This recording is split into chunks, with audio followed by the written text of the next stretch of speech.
Bora. Fala pessoal, boa noite. Está começando mais um Vila Talk e você é muito bem-vindo para estar com a gente aqui. Hoje nós temos um convidado muito especial, onde eu vou deixar as honras aqui para o pastor Albert te apresentar.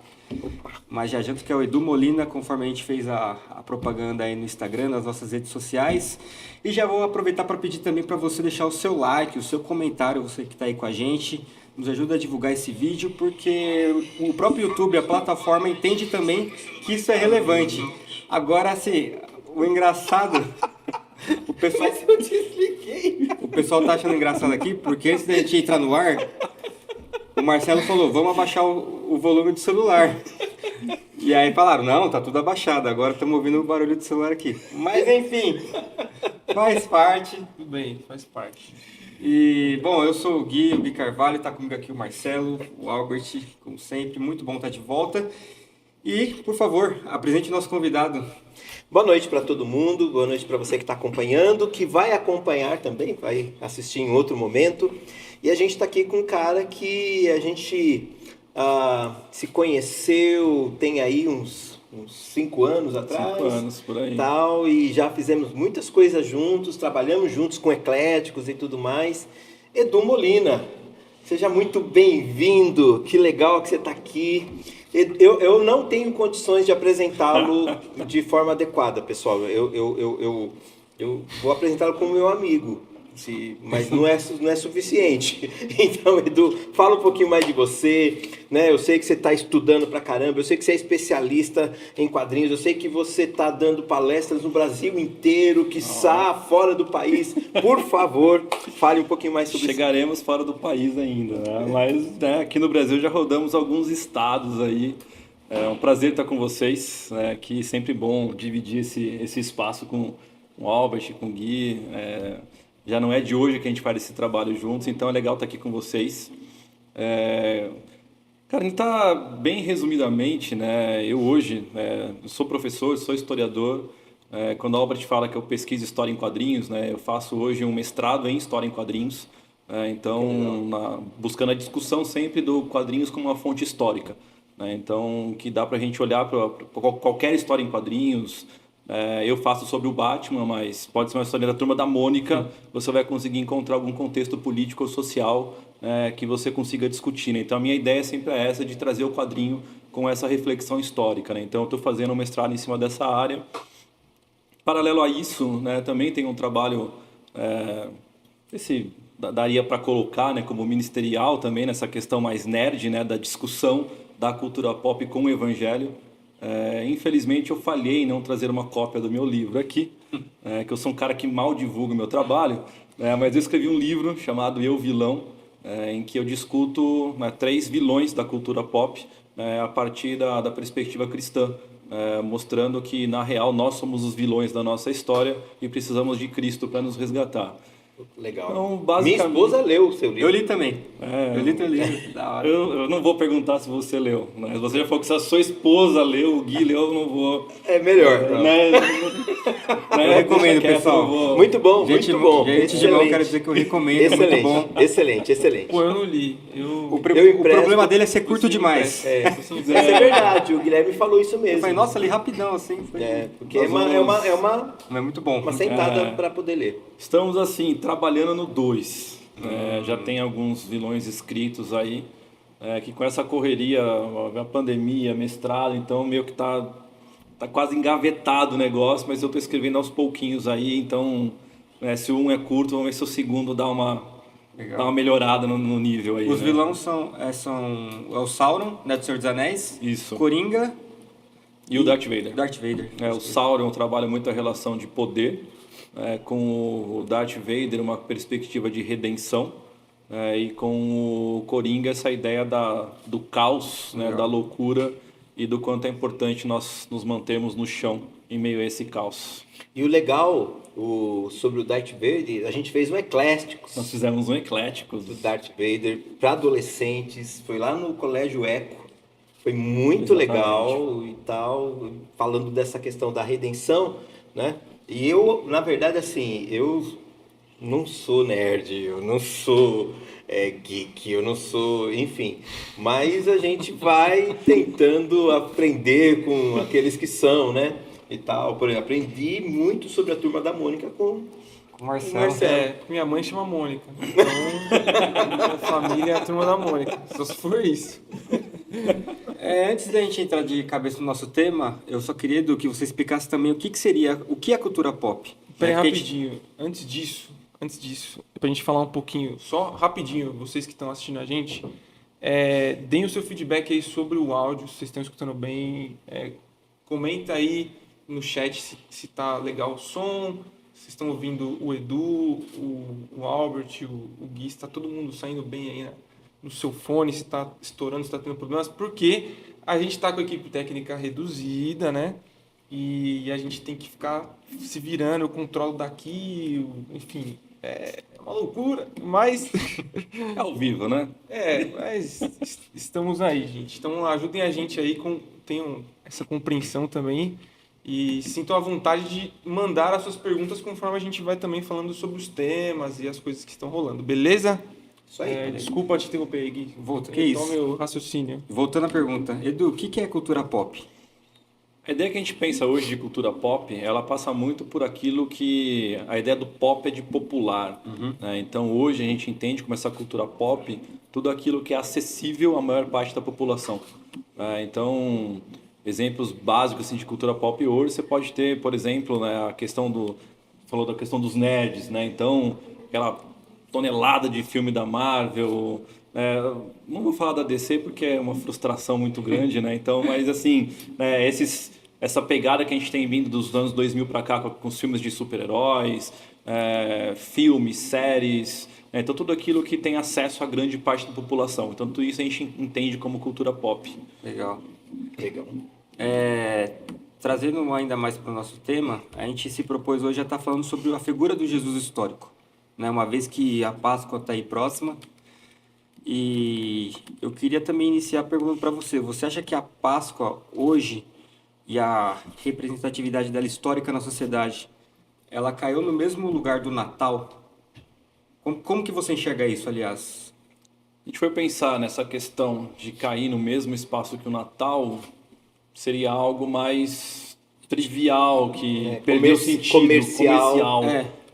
Eu acredito que sim, de um modo geral sim. Mas eu acho que até um pouco pior, né? Se a gente for parar pra pensar. Porque assim, o Natal ainda é um evento gigantesco. A Páscoa hoje é o coelhinho da Páscoa, é o chocolate. Tudo bem, tem lá as famílias mais, né, tradicionais vão fazer lá o bacalhau, bacalhoada, mas em geral virou meio que o ovo Cara, da Páscoa, eu não o sei, chocolate porque, tipo e tal. assim- Eu acho que o Natal ainda tem uma importância, tipo, maior. Eu vejo que no Natal, mesmo para aquele que não crê no sentido do real do Natal, as pessoas ainda veem muito como encontro familiar. Então, querem estar com suas famílias no Natal. Já na Páscoa, o pessoal viaja. O Natal ainda traz uma ideia de confraternização, né, cara? O Natal ainda traz essa ideia de tentar aproximar a família, de reunir o pessoal. Talvez com exceção dos anos de eleição, né? As famílias no geral conseguem se reunir. Boa. Né? Então você tem essa ideia ainda de uma confraternização, né? Uma coisa mais, sei lá, talvez mais normal entre as famílias, né? A Páscoa hoje eu acho que ela é muito mais comercial, inclusive dentro da perspectiva cristã. Eu acho que o próprio cristianismo ele vem se perdendo, né, com relação a essas datas importantes. E por mais que a gente tenha na igreja um culto sobre o Natal, muitas vezes você tem ali, né, é bem comum em algumas igrejas um teatrinho lá fazendo Natal com as crianças, aquela coisa toda.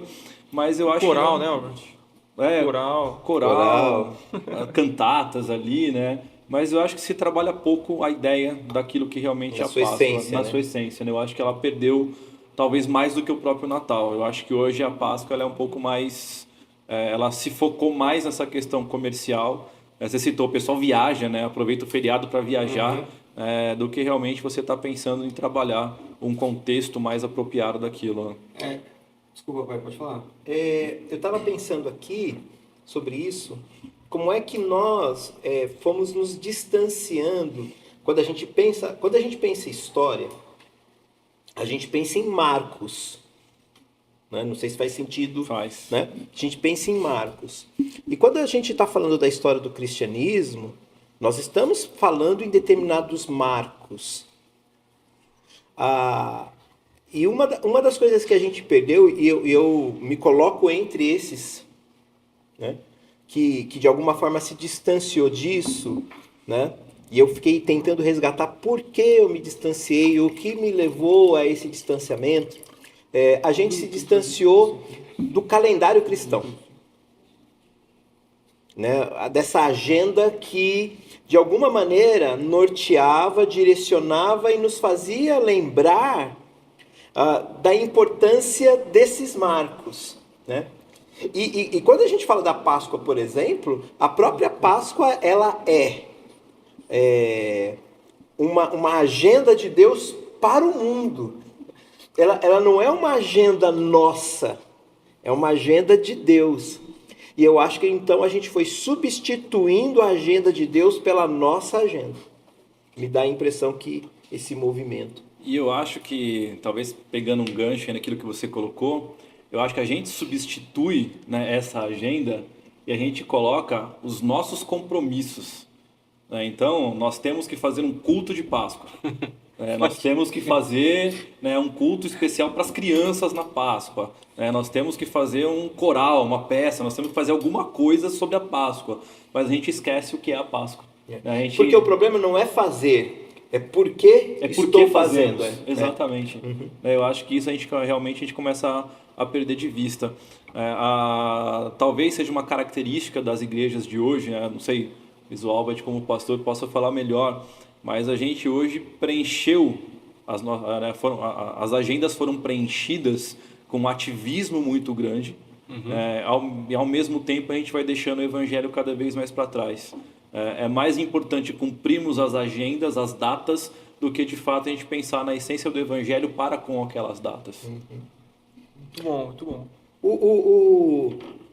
Quando você, enquanto historiador, pesquisador,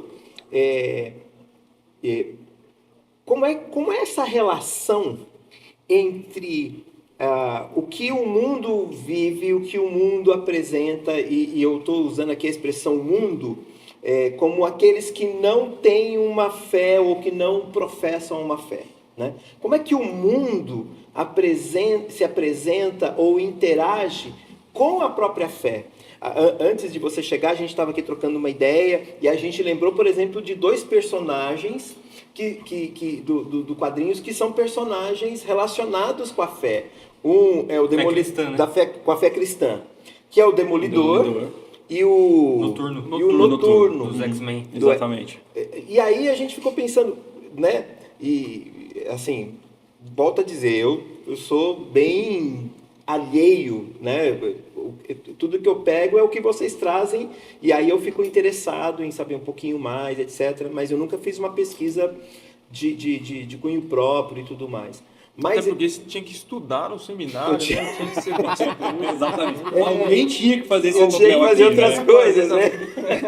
Eu tinha que fazer outras coisas. Enquanto a gente assistia desenho e lia quadrinhos, o Albert estava lá, lendo, entender a predestinação. Exatamente. Nossa. Vai entrar nesse assunto aqui. Mas aí depois você que tem em casa pergunta se ele já entendeu tudo. Eu estava lendo Luiz Berkoff. Saúde. Mas, enquanto eu leio o Frank Miller, ele lê. Não, é muito bom, vocês precisam ler também, tem tudo a ver, enfim.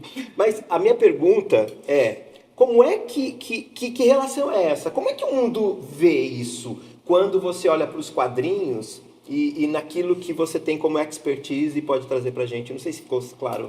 Não, vocês citaram a questão do Noturno e do Demolidor, né? Então, assim, você tem personagens famosos nas histórias em quadrinhos que eles têm uma religião, digamos assim. Né? Você pega ali tanto o Noturno quanto o Demolidor, eles são personagens que são muito católicos.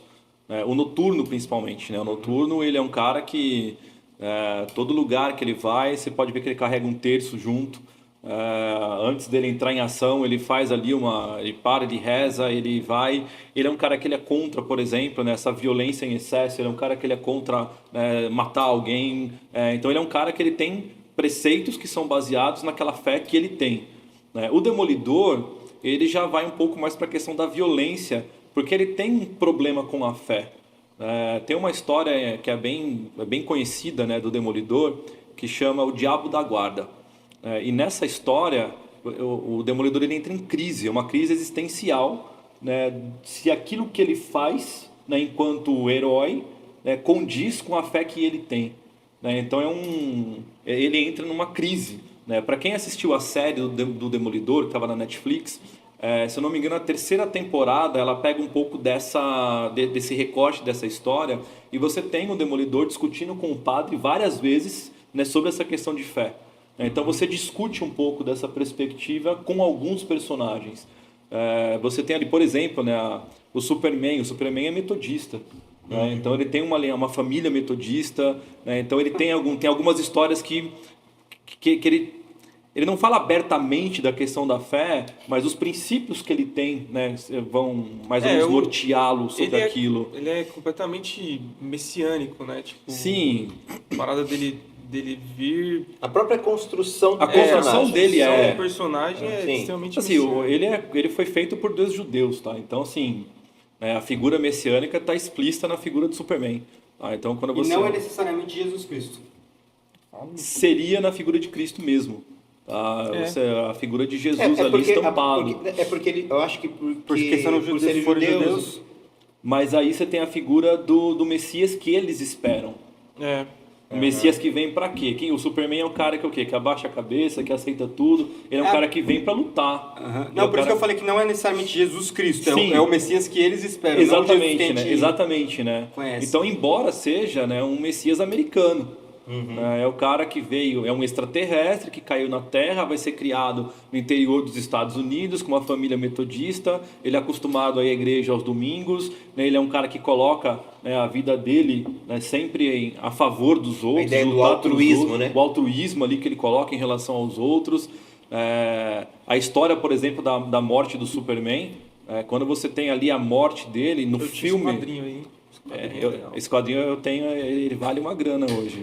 Cara, eu acho que, se não me engano, minha mãe doou, mano. Acho assim, ó, cheio de quadrinhos, assim, ó. Aí uma vez eu fui procurar, falei, pô, aquele quadrinho tão legal que eu tinha. Não falei que era a Turma da Mônica? Aí, aquele quadrinho tão legal que eu tinha, fui procurar. Eu posso falar rapidinho? Você falou da sua mãe. Cara, eu tinha uma coleção, assim...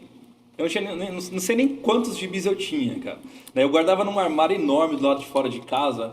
E eu tinha, assim, X-Men, Fabulosos X-Men. Eu tinha Wolverine e o Batman. Eu tinha história, assim, do Wolverine. Eu tinha desde o número 1 até o número que tinha lá. Eu lembro, assim, cara, que eu trabalhei 2, 3 meses. Peguei meu salário de 2, 3 meses para comprar o número 1 do Wolverine na época. E tinha, assim, coleção completinha, bonitinha. Valeria hoje quanto? Não quero nem pensar nisso, cara. Se na época eu paguei quase 3 salários mínimos no número 1 do Wolverine, isso na década de 90, imagina hoje quanto não estaria valendo esse negócio. Não, o salário mínimo não daria para comprar. Não, né? O salário mínimo não daria, porque o salário mínimo desde a década de 90 até hoje ele não desenvolveu. Né? E aí um dia eu cheguei com um gibizinho novo, fui lá na área, né? Porque ficava do lado de fora de casa. Aí eu abri, eu olhei e tava vazio, cara. Sabe aquela coisa de filme que você fecha e fala, não, vou abrir de novo que vai estar lá. Né, cara? Não tinha, cara. Eu dei um grito desesperado. Minha mãe foi na área, correu lá, tipo, o que aconteceu? Falei, cadê meus gibis? Tava ela, era um bando de coisa velha, eu joguei tudo fora. Mano cara, do céu! Cara... Acontece, cara, aí minha mãe hoje, quando ela fala qualquer coisa, né, das minhas coleções, ela começa a falar, eu só olho pra ela, você quer falar alguma coisa sobre isso? Não, tá bom, deixa quieto. Assim, não que eu fosse vender, né, mas valeria... Mas o simbólico tá ali, né? Cara, Mas valeria quanto? O valor hoje? sentimental. Nossa, cara. Acho que eu tenho um dar uma quadrinho. pesquisada, mas é muito caro, né? Eu tenho um quadrinho lá em casa dos X-Men, né, que foi lançado aqui na década de 80. O nome original é Deus Ama, o Homem Mata, né, que é uma das histórias mais brilhantes dos X-Men. Então, assim, se você gosta de X-Men e você nunca leu essa história, você não gosta de X-Men. Tá? Então você precisa ler essa história porque ela é sensacional, inclusive para discutir o cristianismo. Tá? E ela foi lançada aqui no Brasil com outro nome, né? A primeira versão, cara, eu nem lembro assim, o nome que eles lançaram aqui no Brasil. E eu tenho essa edição que foi lançada com o nome contrário, O Conflito de uma Raça. Caramba, Foram pesado. pouquíssimos exemplares que chegaram no Brasil. E você eu tem? tenho ela.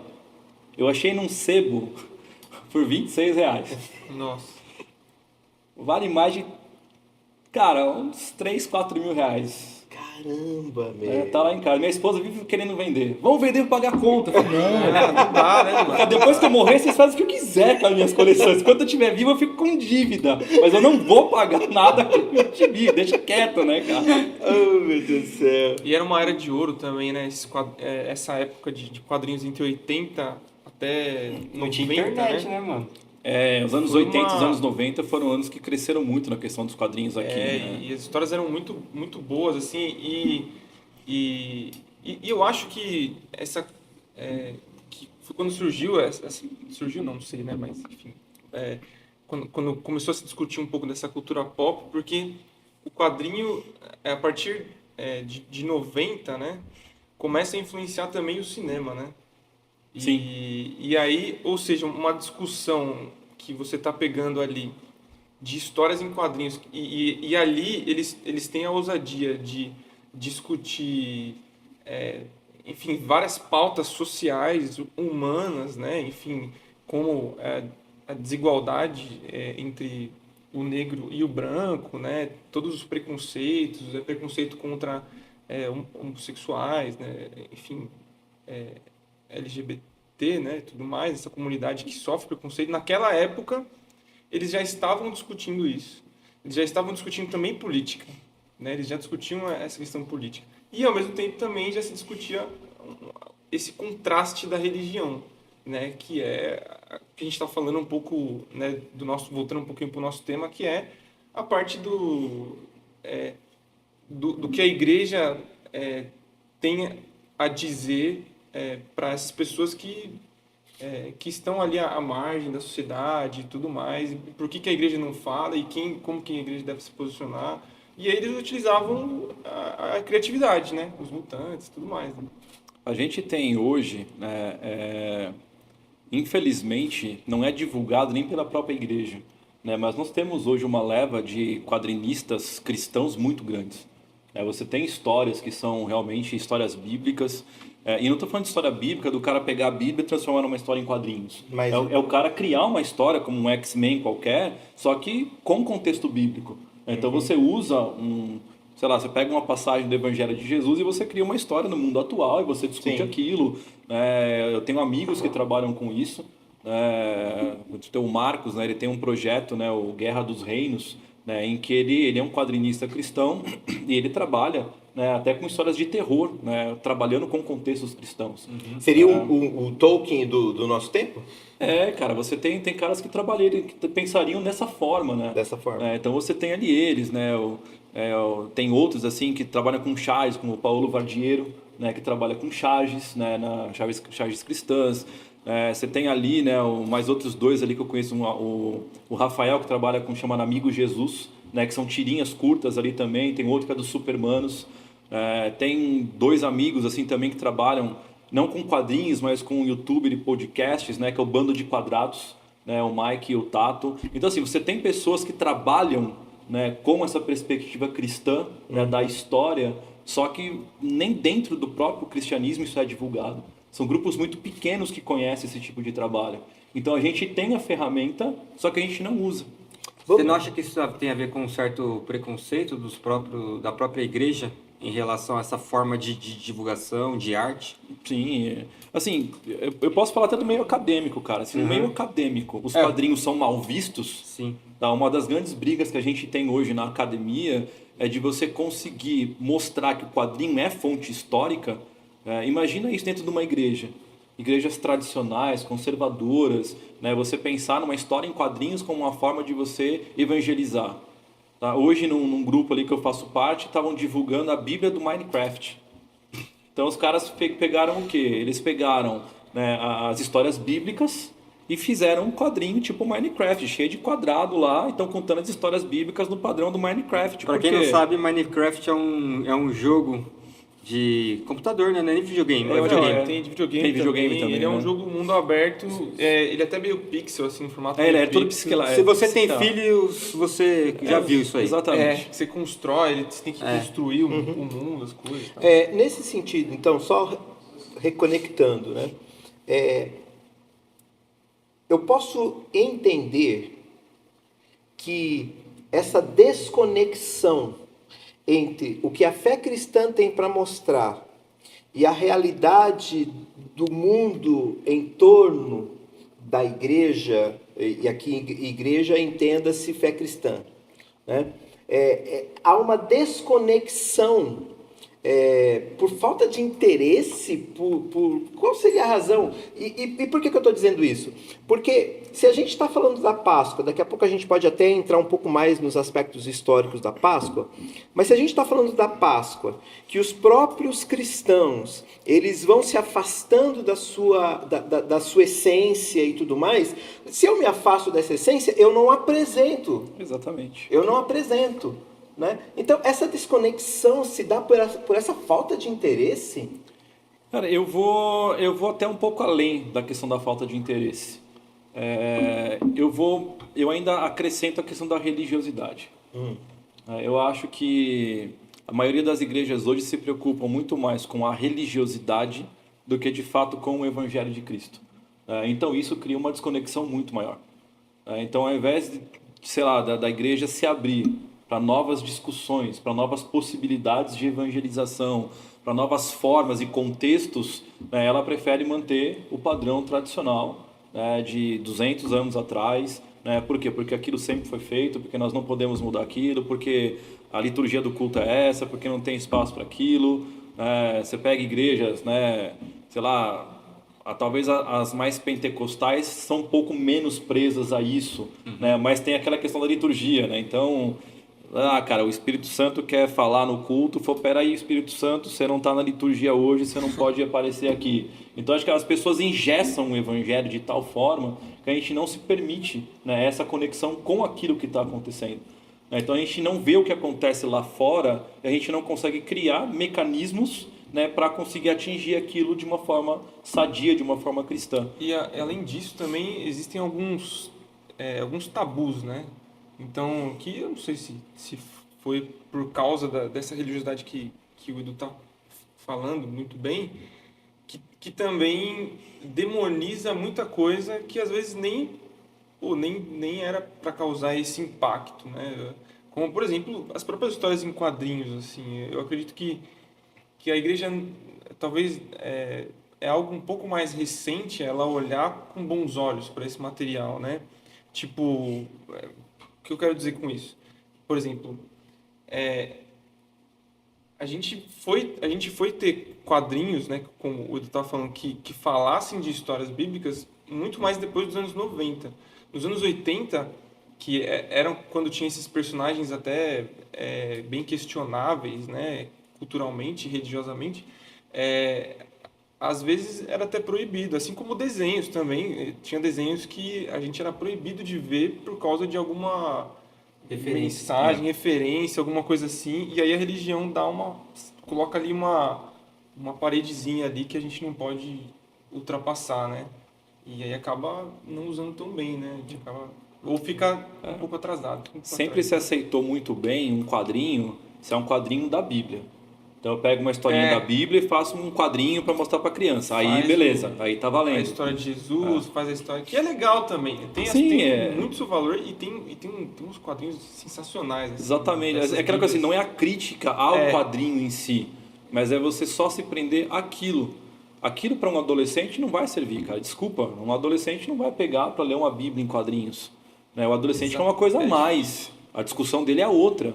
A linguagem talvez outra, um adulto pegaria. Mas eu tô pensando aqui. Linguagem outra. Eu tô pensando aqui o seguinte. Você quer mais tempo para pensar? Não. Você tá pensando ainda? Não, eu tô pensando. Eu tô pensando porque é o seguinte. A Páscoa é para os cristãos, ou deveria ser, uma das principais, se não a principal. É mais ou menos o seguinte, eu estou pegando aquilo que é principal, hoje não, porque é feriado, eu vou viajar. É isso que um monte de gente está fazendo. E quando você pega a história da Páscoa na Bíblia, você pega a história da Páscoa e ela é um marco de libertação. Então, imagine o seguinte, né? Sabe aqueles testemunhos antigos? Antigamente, quando você chamava alguém para dar um testemunho na igreja, né? E falava assim, e ele falava assim, eu era isso, eu era aquilo, eu fiz isso, eu fiz aquilo, até que Jesus me libertou. A Páscoa é isso aí. A Páscoa é a história da libertação. Né? E quando você vai ver Jesus celebrando a Páscoa e ele diz, eu sou o Cordeiro, mano, isso aqui, a gente tinha que celebrar isso com muita alegria. Eu me lembro, eu sempre gosto de me reportar ao texto quando Deus levanta Moisés para mandar uma mensagem para o faraó, dizendo o seguinte, deixa o meu povo ir para celebrar uma festa no deserto, que é um culto. Eu acho que a gente devia fazer uma festa, uma big de uma festa, falou assim, olha o que aconteceu com a gente, olha de onde Deus tirou a gente, olha não sei o que lá. E aí, isso era para ser proclamado em alto bom som e não ser escondido. Né? Tá, mas aí você acha que o fato dos próprios cristãos não fazerem isso, ou pelo menos não isso em massa, de forma massiva, isso afeta, de certa forma, a visão que as pessoas têm do próprio Jesus Cristo? Para mim, completamente. Né? Porque, assim, há um consenso comum de que Jesus existiu, certo? Isso é fato. Isso não se uma nega. pessoa Isso chamada não se Jesus nega, exatamente. e tudo mais, independente da fé da pessoa. E aí, cara, tipo, claro que a figura dele é muito mais importante para os cristãos, mas eu vejo que ele se mantém, a figura simbólica de Jesus, independente de como os cristãos comemorem ou não a Páscoa, ela se mantém relevante na sociedade.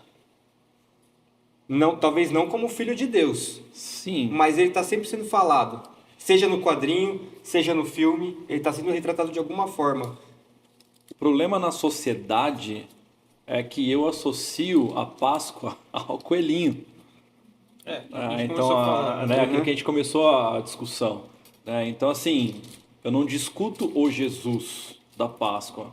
Eu discuto um simbolismo que essa Páscoa me traz. Quando eu falo da questão do coelho da Páscoa, por exemplo, é uma coisa muitas vezes confusa. Tenta explicar para uma criança que coelho não bota ovo de chocolate e que a Páscoa tem a ver com Jesus. Tipo assim, tá, então a Páscoa tem a ver com Jesus, mas eu tô comendo ovo de chocolate que um coelho botou. Tenta explicar isso. É mais fácil você falar, filha, pergunta para sua professora da escolinha dominical lá que ela vai ter que te responder. Tá? Você joga a bucha pro lado. Então você começa a tentar pensar em explicar por quê. E aí você vai ter um contexto histórico por trás disso. Porque a Páscoa, ou a ideia da Páscoa em si, ela vai vir lá, o Concílio de Nicéia, ele vai trazer a ideia da Páscoa com essa questão dos 40 dias depois do equinócio da primavera. Como é que é? Repete isso aí. Então, lá no Concílio de Nicéia... O que é isso? O que é esse negócio aí? É o concílio da Igreja Católica. Tá? Se reuniram lá todas as autoridades lá na católicas década de 325. Antes de Cristo. O Nicéia é 325? 315, 325? Não, é 325. Só não lembro se é o Nicéia que é 325 ou se foi outro. Mas é 325 antes de Cristo. Não, depois de Cristo. Depois de Cristo, né? Então, juntou a igreja toda lá, Todas as autoridades. Também é a mesma reunião que fala quais os livros são canônicos ou quais não são também? É esse concílio também? Não. Eu tenho quase certeza que é o de Nicéia esse que define a questão da Páscoa. O que eles fazem? Você tem festas pagãs.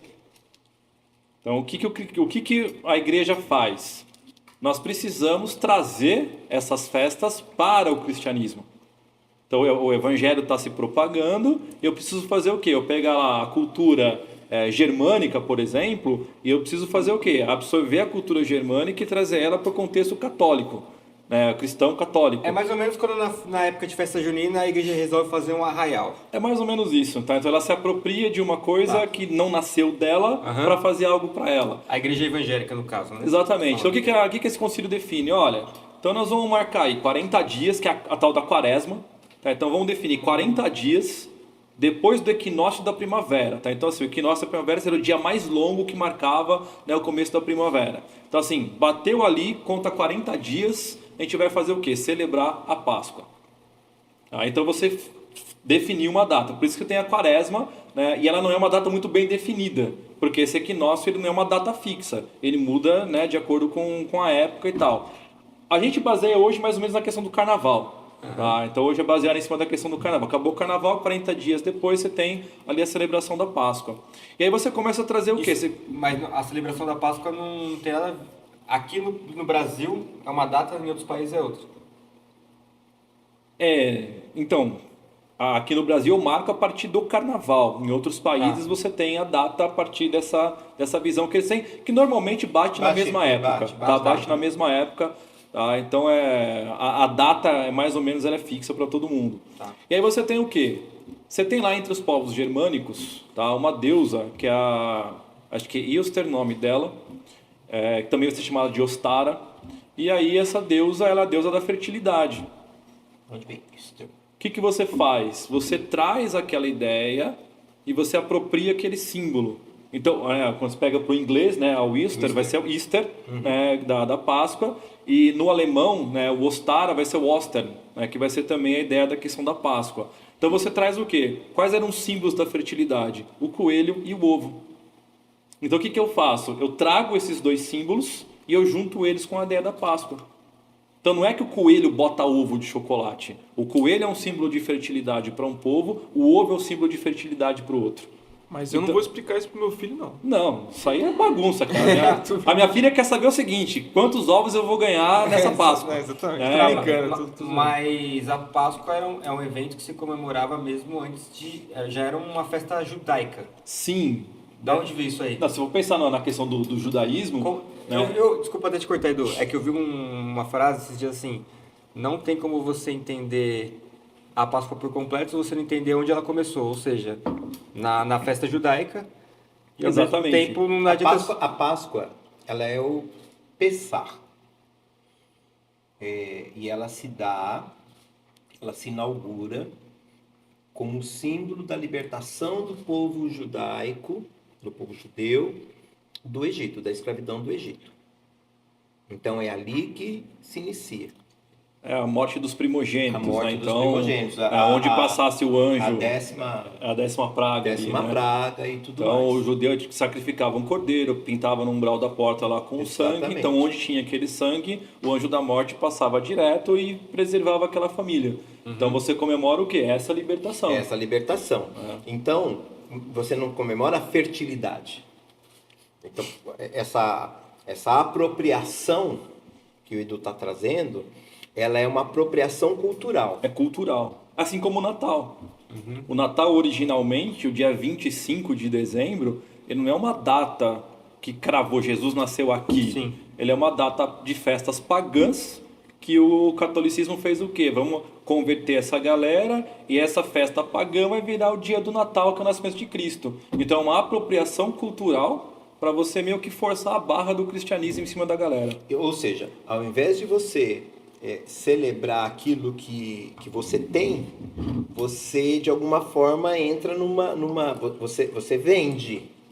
Você vende aquilo que você tem e faz uma sociedade com aquilo que o mundo tem, que o mundo oferece, para dizer o seguinte: olha, é tudo igual, nós somos iguais, é tudo aqui, é a mesma coisa. E na verdade não é.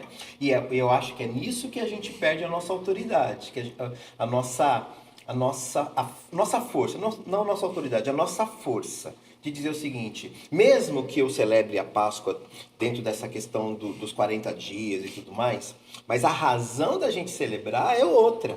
A razão da gente comemorar é outra. Não é a apropriação cultural que se deu, mas a razão bíblica que a gente tem.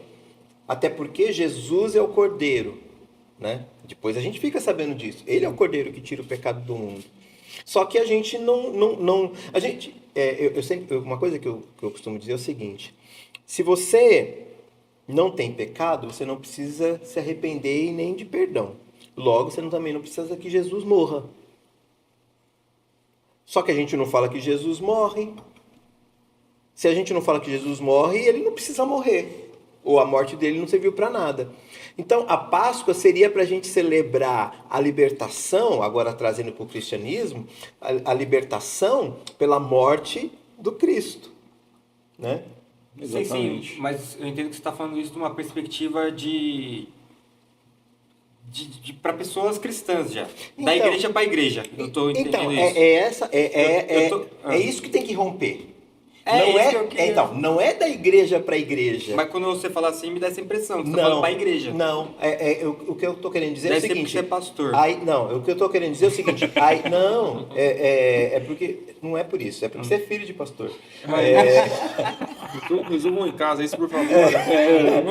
Querem que a gente saia daqui? Não, o que eu estou querendo dizer é o seguinte... Aquilo que a gente fala para a igreja deveria falar para todo mundo. Só que a igreja fala só para dentro de si mesmo. Então, mas aí você não acha que é aquela história lá das pedras clamam? Isso eu quis dizer com Jesus se manter relevante na sociedade, até para aqueles que não creem, sendo retratado sempre na cultura.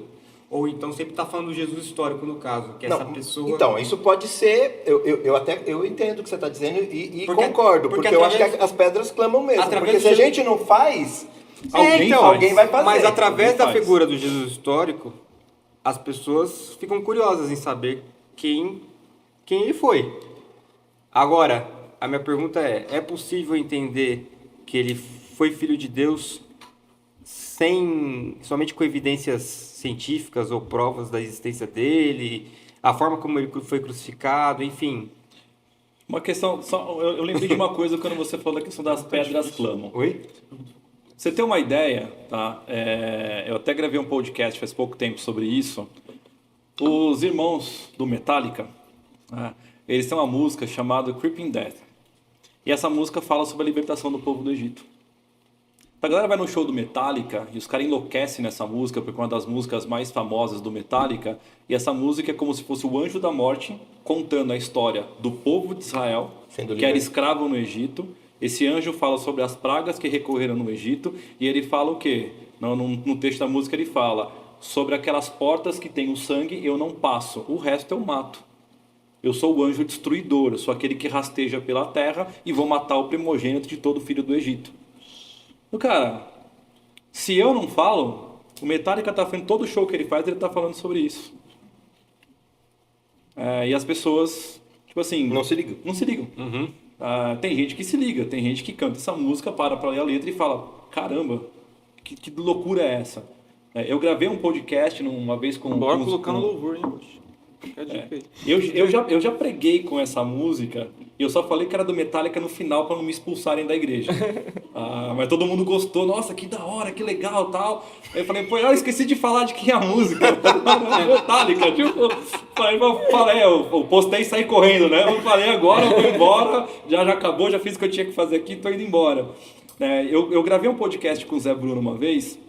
Zé Bruno, vocalista da banda Resgate. Do Resgate, exatamente. E o Zé Bruno falou uma coisa muito interessante. O Zé Bruno falou, se eu, pastor, faço uma música como essa, é o pastor que está fazendo. Quando o Metallica faz, tem um peso muito diferente. Uhum. Então, assim, se a gente não fizer, alguém faz.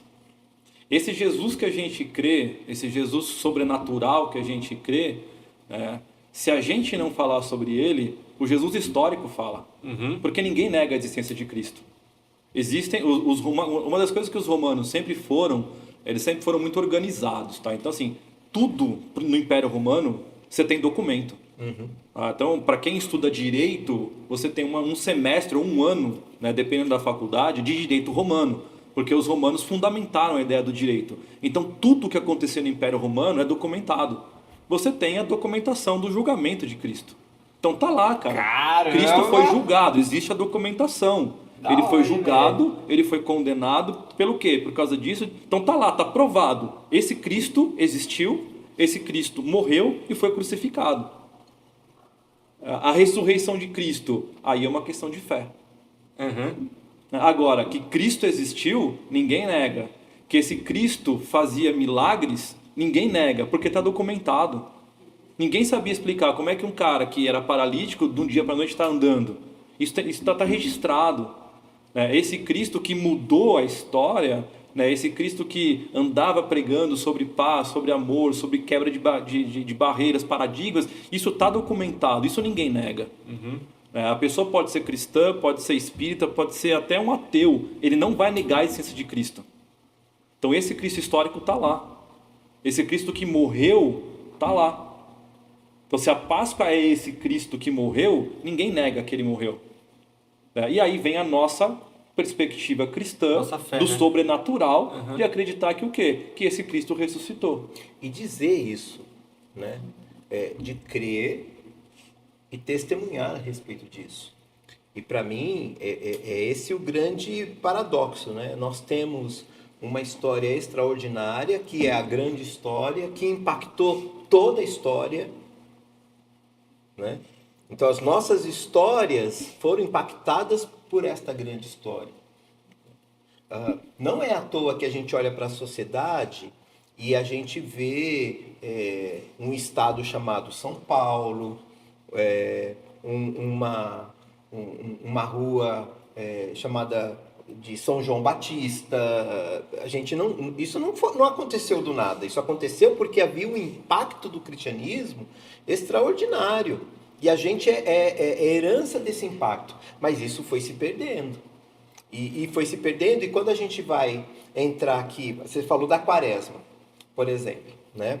A quaresma, para nós, deveria ser um convite. Não como um calendário religioso, mas um convite.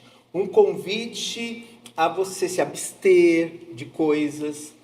E não coisas ilegítimas, mas você se abster de coisas que são muito naturais, né? Por exemplo... Comer chocolate. Como, por exemplo, né? E com que objetivo? Apenas para parar de comer chocolate? Apenas para parar... Não, no sentido de busca de sensibilidade mesmo, né? De percepções mesmo, de estar mais atento mesmo, né? Imagina, por exemplo, a quantidade de informações que a gente tem hoje. O tempo todo. A gente poderia se abster dessa quantidade de informações e ficarmos mais focados em coisas que seriam mais relevantes, mais importantes, porque nós o tempo todo estamos sendo tomados de coisas...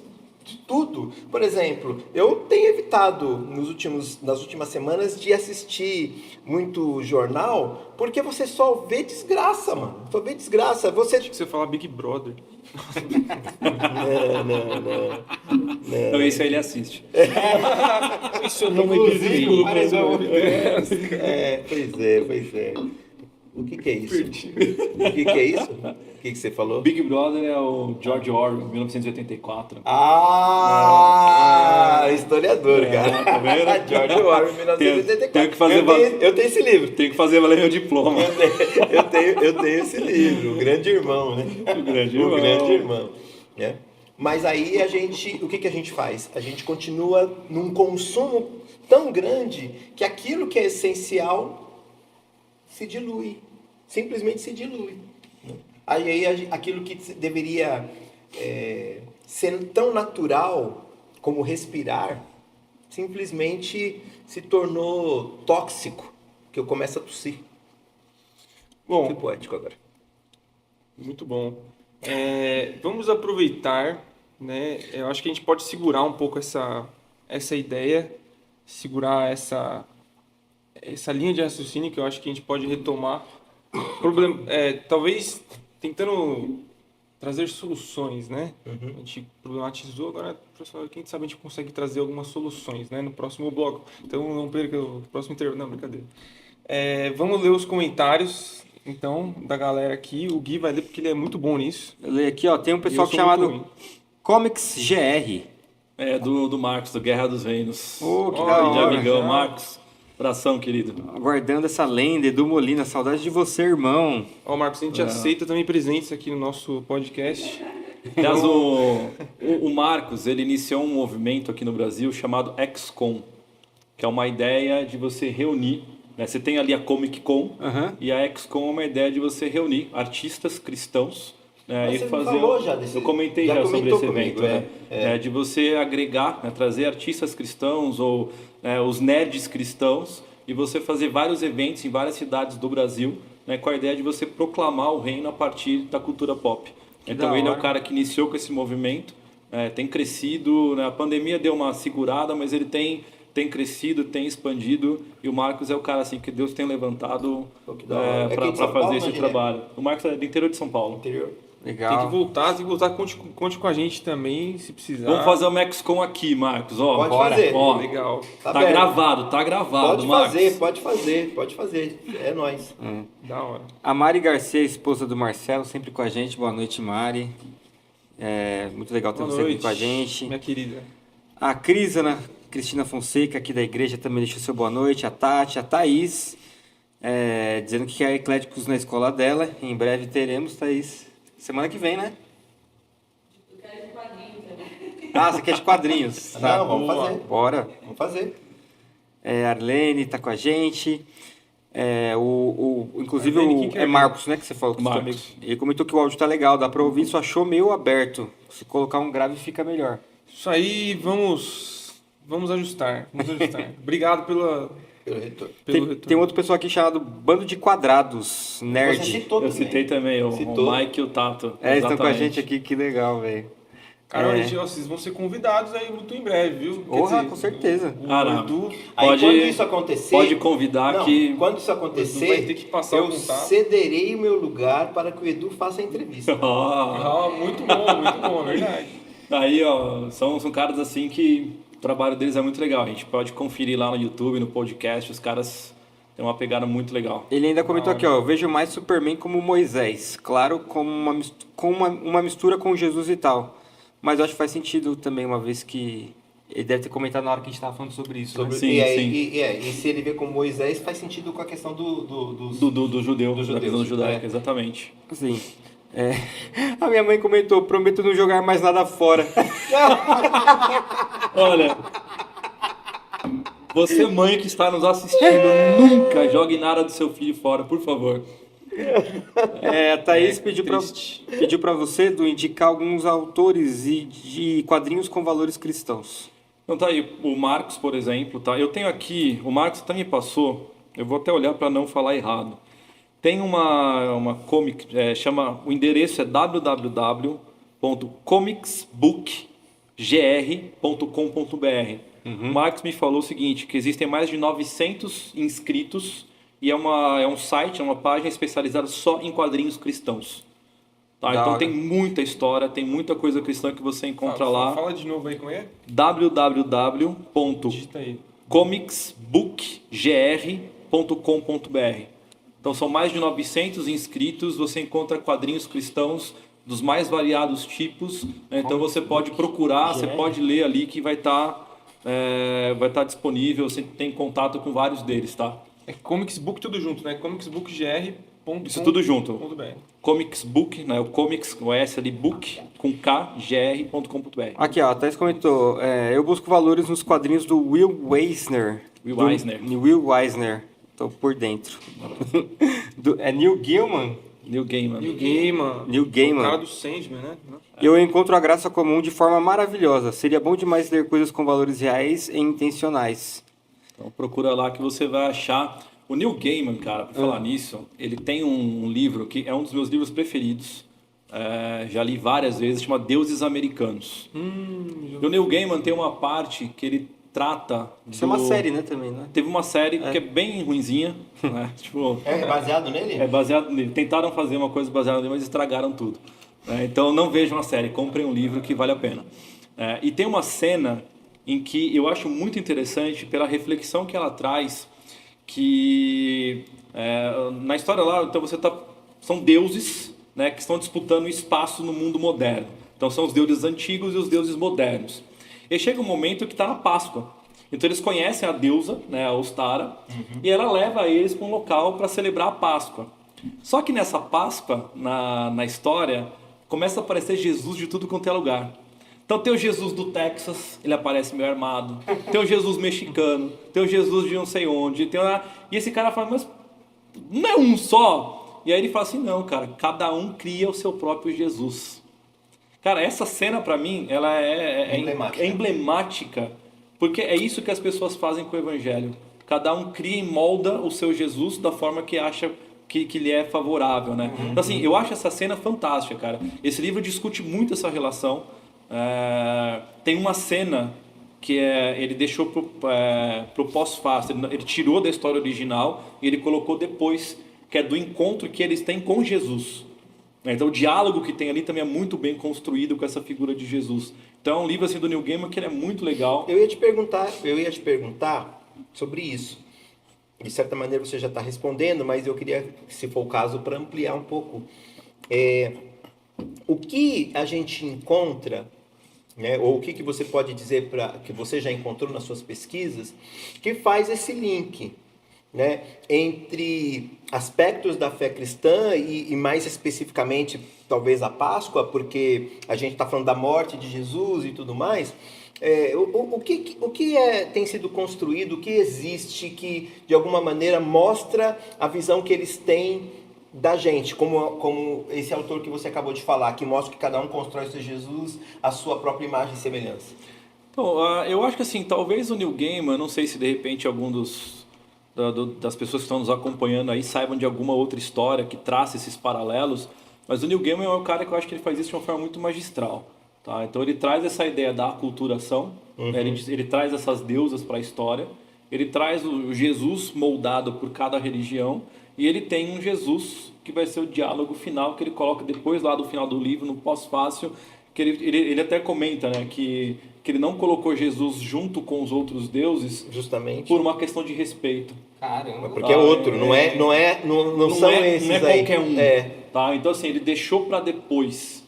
Então assim, tanto que o diálogo que tem, ele é bem fora de contexto. Você não sabe em qual contexto do livro ele se encaixa, mas ele está ali. Né? Então você tem essa discussão, né, que vai sendo, que ele traz ali para essa discussão. Ele traz também o diabo lá no Sandman, né? Também, né? No Sandman ele traz Tem a figura o de Lúcifer. Né? Muito interessante. Sandman tem uma série também. Tem uma série também. Aliás, a série é boa, tá? Essa série do Netflix do Sandman é muito boa. A primeira parte dela, os primeiros 5 capítulos, assim, tipo assim, o cara pegou o quadrinho e jogou na tela, assim, é perfeito. Muito bom. Então vale a pena assistir. E tem uns questionamentos muito interessantes. E tem um diálogo ali com o Lúcifer que eu acho fantástico. O Sandman, ele é o senhor do mundo dos sonhos. Tá? E aí esse Lúcifer, ele tem que entrar no reino de Lúcifer para ir atrás de um objeto dele. E eles fazem um duelo. Né? O Lúcifer fala, beleza, se você ganhar eu te dou o seu objeto, se você perder você vai ser meu escravo. E eles têm um duelo, só que é de palavras. E o Lúcifer, ele começa, né, Isso é genial. É genial, ele começa a falar, tipo assim, olha cara, eu sou como se fosse um lobo que ataca, tal, e faz isso, tal coisa. E aí o Sandman sente como se fosse um golpe. Aí ele fala, mas eu sou a lança que vai atrás do lobo e faz não sei o quê. E o Lúcifer sente um golpe. Então eles ficam nesse duelo de palavras. E aí, o final, né? E aí no final, o Lúcifer, ele começa a falar, olha cara, né, Não, pode falar, né, cara, tá lá na série, né? Só avisando, mas... Assim, não é nem spoiler, porque a HQ já foi escrita há muitos anos, já deixou de ser spoiler, tá? Então, assim, e aí no final ele fala assim, o Lúcifer fala, olha, cara, eu sou aquele que acaba com a vida na Terra, eu sou aquele que acaba com... E ele vai descrevendo, assim, como que ele vai destruindo a vida na Terra. E o Sandman, ele tá quase sendo destruído, e aí ele fala uma frase, ele fala que derrota o Lúcifer. Ele fala, eu sou a esperança. A esperança derrota o fracasso, a esperança derrota isso. Assim, não tem como não associar Cristo nisso. Né? Porque quem é o que nos dá a esperança? A esperança de uma vida eterna, a esperança de uma redenção, a esperança da salvação. É Cristo. Tem um texto, estava tentando lembrar aqui, tem um texto. Cristo em vós, a esperança da glória. Paulo fala isso. Então, assim, você... Por mais que talvez a ideia, né, e isso é uma coisa que me fascina né? E talvez, assim, acho que por estudar isso, é muito fácil eu conseguir identificar essas coisas. É justamente assim, eu consigo enxergar. E aí é uma frase que o Tolkien diz. Ele fala assim, eu consigo enxergar Cristo em tudo. Assim, eu não preciso escrever... Porque questionaram o Tolkien. Falaram assim, olha, Por que não tem Jesus aí? Sim, o C.S. Lewis escreveu Nárnia, e é nítido que Nárnia fala sobre Jesus. E questionaram o Tolkien, você escreveu lá O Senhor dos Anéis, o Hobbit, e você não fala abertamente sobre Jesus. E o Tolkien respondeu, tudo em mim fala sobre Jesus. Eu não preciso escrever um livro sobre Jesus. Tudo o que eu escrevo reflete Jesus. Então é uma coisa que a gente precisa começar a treinar, né? E eu falo muito isso às vezes quando eu estou dando algum curso, alguma palestra, alguma igreja e tal. Assim, a gente precisa começar a treinar, né, aquilo que Jesus fala, né? A questão de ver com os olhos espirituais, né? E o quem tem ouvidos para ouvir ouça, né? Que tudo o que existe, ele reflete a glória de Deus, se você conseguir enxergar. O Adrian Kuyper, que foi um teólogo holandês, ele foi político também e tal, e ele escreve a respeito do calvinismo, como o calvinismo é muito mais do que uma perspectiva teológica, é uma perspectiva para a vida. E é dele a célebre frase, não existe 1 centímetro quadrado do qual Jesus não possa dizer, é meu. Talvez, né, fazendo conexão com as coisas que eu disse ainda agora, nos meus questionamentos do afastamento, talvez o que a igreja deixou de entender é isso, que Jesus não é apenas... Né? E esse apenas entre aspas, que não é reducionista, ele não é apenas Senhor da igreja. Senhor do todo. Ele é Senhor. De tudo. Sim, de tudo. Não há nenhum centímetro quadrado do qual ele não possa dizer, isso aqui é meu, isso aqui é meu. E olha só que louco, né? A gente tava falando dos problemas, eu ia usar também, ia lembrar dessa conversa também, e agora a gente já tá chegando... Nesse ponto de resposta. Nessa linha de respostas. Por quê? Porque há muito tempo atrás, né, as pessoas, alguns caras já fizeram isso. Sim. Né? Ou seja, a gente já citou Tolkien, a gente já citou C.S. Lewis. Esses caras, eles construíram um universo que não está falando do evangelho ali explicitamente, não está falando... Ou talvez até esteja. Não, falando explicitamente. O Lewis é mais explícito. Você tem o John Bunyan, né, com o Peregrino. John Bunyan. Peregrino. Aliás, o livro Peregrino, ele é o mais lido do mundo, acho. Depois da Bíblia. Depois da Bíblia. É um livro cristão. Exatamente. Mas é uma história. Mas é uma história. A história desse peregrino tentando chegar até a salvação. Não fala de Jesus no livro? Não fala? Não é que ele fala de uma peregrinação e da experiência desse homem que está peregrinando e que se encontra com Deus. Então é a trajetória desse cara até chegar na salvação. Na salvação, entendeu? Eu dei esse livro de presente pro seu avô. E olha só que louco, né? A gente teve esse ponto e esses caras que fizeram isso são gigantes assim para a literatura. Sim. Pensa no Tolkien, tipo, até hoje, né? Olha lá a série da Amazon, tipo, o que tá lucrando hoje, tipo, os caras estão e todo mundo assiste. Tem gente que tatua o corpo com o alfabeto lá dos elfos e nem sabia que o cara é tipo o cara de Deus ali, o cara tá falando de Jesus, mano. Eu tenho uma tatuagem do Senhor dos Anéis. Não, mas é um alfabeto? Mas é um alfabeto. Não, uma coisa Eu não quero ver. Eu não quero Não, mas não ver. é. Uma coisa é a tatuagem dos anéis, outra coisa é o mas alfabeto A tatuagem tem o significado do retorno do rei, da árvore de Gondor. Então ela tem um simbolismo. Tá? Mas eu tenho. Cara, mas a questão Esses caras tatuam aí, mano. Esses caras Quando vai falar mal do tatuam. cara que tatua logo de time de futebol, né? Cara, mas a questão, o problema não é tatuar. O problema é você não saber Por que você está fazendo isso? todo esse contexto, né? E tem uma Ou coisa- você negar esse contexto. E tem uma coisa Isso legal é que você falou o seguinte. O Tolkien, ele é tão relevante que para o universo da fantasia, da ficção, não existe alguém que criou alguma coisa depois do Tolkien que não foi beber na fonte dele.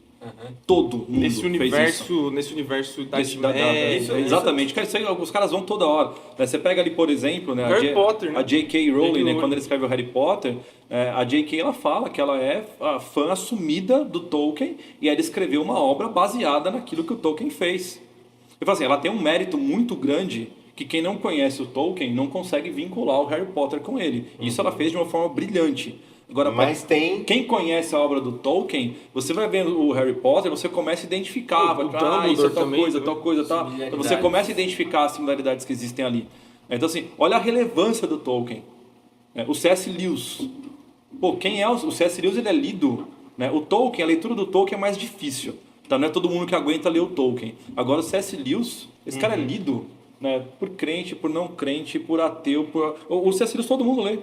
É um cara que é fácil acesso. As pessoas leem, né? E quando leem as crônicas de Nárnia, especificamente falando, em algum momento o cara cai a ficha. Assim, cara, esse cara tá falando da salvação. Então, olha a relevância que esses caras tiveram, né, dentro do seu contexto, produzindo a sua própria arte, explícita ou não, para o cristianismo. E ó, fica o meu apelo. Vamos produzir, gente. Vamos... Talvez, então, um dos caminhos seria não só a gente reconhecer as obras desses caras, mas produzirmos novas obras. Sim. Né? Você citou aí alguns que estão fazendo isso, né? E talvez a gente pudesse tentar descobrir outros que estão fazendo isso. Porque precisa chegar... Né? No mundo precisa chegar essa mensagem. Ela não é subliminar, é uma mensagem pura e simples. Acontece que a riqueza e a necessidade dos vários tipos de linguagem, né? Para mim isso é fundamental. Uma das coisas que a gente pensou quando a gente estava plantando a igreja aqui, né, e nós a chamamos de contemporânea, né? Depois, esse termo também ele acabou se promiscuindo, né? em vários sentidos. Mas a ideia de sermos contemporâneos tem a ver com a comunicação. Né? A gente conseguir falar com as várias tribos, a gente conseguir comunicar o evangelho com pessoas que não vão entender numa perspectiva puramente teológica, né? E aí no sentido religioso ou teológico, mas alguns muito mais uma perspectiva filosófica. Pega o Evangelho de João. Quando João faz a introdução dele no Evangelho, ele estava falando numa linguagem filosófica para um mundo que conseguia entender aquilo que ele estava dizendo. No princípio era o Verbo, e o Verbo estava com Deus, e o Verbo era Deus, etc, etc. Essa tem uma razão dele construir dessa forma. Ele não está falando com os judeus, ele está falando com os romanos, ele está falando com os gregos, ele está falando com gente que, ao ler aquilo, ia entender e conectar. E ele fala assim, esse aqui é Jesus. Esse verbo, por quê? Porque na filosofia grega, antiga, da onde que o mundo veio? O verbo. O verbo construiu tudo. Mas quem é o verbo? Jesus é o verbo. E aí Paulo pega a deixa, né? Aquele vazio... Por exemplo... É aquele que eu estou falando. Então, eu acho que a gente precisa entender a quantidade de possibilidades na linguagem, né? Para poder comunicar as realidades espirituais. E talvez a gente tenha perdido isso, seja por causa da religiosidade, seja por causa da ignorância pura e simples, seja por medo, por qualquer outra coisa, e a gente acabou abandonando isso. Né? A gente vira, né? Tinha um amigo que ele usava muito um termo que eu achava bem engraçado, mas é bem real. Assim, a gente criou o universo da crentolândia. Então assim, a gente é fechado. Então tudo que a gente faz hoje peça de teatro para quem? Para a igreja. Sim. A gente faz música para quem? Para a igreja. As gírias todas são quem? Para a igreja. Só a igreja inteira. A gente não faz, tem cara... stand-up para a igreja, mano. Tem. Nossa. Tipo assim, Deus. Me recusou aí, velho. Assim, cara... Stand-up, gente, eu acho... Sei lá. Não, nada contra. Não, eu sou contra. Não acho que é pecado. Tem que Não, fazer, não tô dizendo faz. que é pecado. Faz aí. Eu tô dizendo que, gente, não faz sentido. Bom, se tornou um nicho mesmo, né? A gente não- É mercado. É o mercado, é mercado. A gente não precisa, né, fazer... É uma coisa que eu sempre pensei que, assim, principalmente na adolescência, ali no começo ali da juventude, eu trabalhei muito com teatro nas igrejas. E uma coisa que eu sempre falava para os caras, se for para fazer uma peça para crente bater palma, eu não faço. Porque o crente não precisa dessa peça. Quem precisa da peça é o cara que está lá fora. Quem tem que entender o evangelho é quem está lá fora. Se for para ficar fazendo coisa para crente bater palma, eu vou procurar outro lugar porque tem alguma coisa errada nessa igreja aqui. Então eu acho que precisa disso. Eu preciso pensar em romper a barreira. E talvez, por uma série de questões que a gente poderia enumerar, e teria outro podcast para fazer isso. Mas assim, com razões lógicas e palpáveis, a igreja se fechou.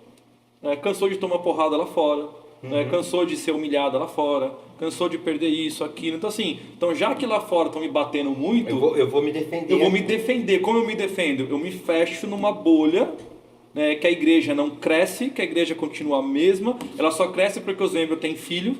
Então os filhos vão vir, a igreja cresce por causa dos filhos que estão ali, mas ninguém prega o evangelho, ninguém fala nada. Então assim, e tá tudo bem.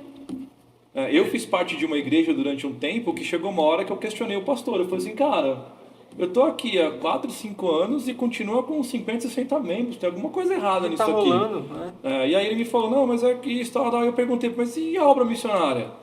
Ele falou, não, missões não é prioridade. Eu falei, muito obrigado, eu nunca mais boto meu pé aqui de novo. Por quê? Porque assim, cara, eu não consigo entender uma igreja que não pensa na questão da obra missionária. Se isso não está no DNA da igreja, alguma coisa está errada. E eu acho que as igrejas estão se perdendo por conta disso. Por uma série de questões. Eu não vou tirar a razão de uma igreja que se fecha, mas eu vou questionar o porquê ela não se abre. Muito plausível, hein, Edu? Caramba. Só gravaram essa? Vamos meter um corte. Edu Molina fala a verdade sobre as igrejas. Esse cara disse tudo, corte. Às vezes, Falou o que ninguém tem coragem. às vezes meus alunos, às vezes eu falo algumas coisas, meus alunos, repete aí, professor. Eu falo, cara, eu não sei mais o que eu falei. Ele falou, foi legal, foi não sei o que eu falei, cara. Eu falei, mas essa tá gravada, pelo menos. Não, tá no YouTube, vai lá consultar lá no YouTube. Cara. A gente nosso podcast, né, a nossa proposta inicial é atingir mais os membros da comunidade, né? Então, justamente para que a gente tenha um pouco mais esse conteúdo extra culto, né? Então, a gente não tem tanta relevância e a gente precisa de mais gente, às vezes, para fazer esses cortes. Então, se você sabe fazer cortes de YouTube, essas coisas... Ou seja, se você sabe editar vídeo, o mínimo, vídeo, que é o mínimo, gente. é separar ali uma timeline da outra, e quem sabe fazer isso, sabe que é o mínimo, você pode nos ajudar, tá bom? Voluntariamente. Voluntariamente, de preferência. Mas procure a gente que você vai ajudar bastante. A gente está precisando de muita gente. Mas, quer falar mais uma coisa? Não, Quer tornar os comentários aí? Hoje a gente não está com muitos comentários, então eu só queria aqui seguir com um papo que o Edu tinha comentado sobre um trecho do episódio da série que mostrava vários Jesus, né? Jesuses. Acho que é Jesuses, né? Jesuses, Sei. eu posso dizer.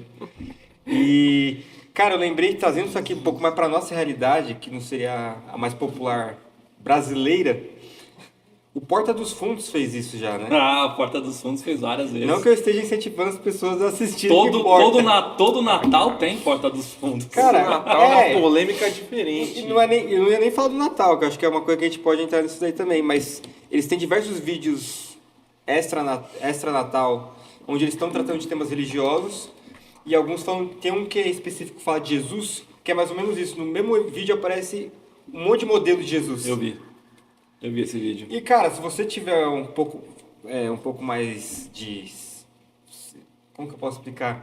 Não for tão cabeça fechada e assistir de forma crítica, é mais ou menos como as pessoas que não creem enxergam nós evangélicos. A forma que a gente molda Jesus, porque a gente somos várias denominações e ao mesmo tempo parece que somos religiões diferentes, porque o Jesus daqui que a gente está pregando de domingo aqui é um, o que está sendo pregado de repente numa neopentecostal é outra.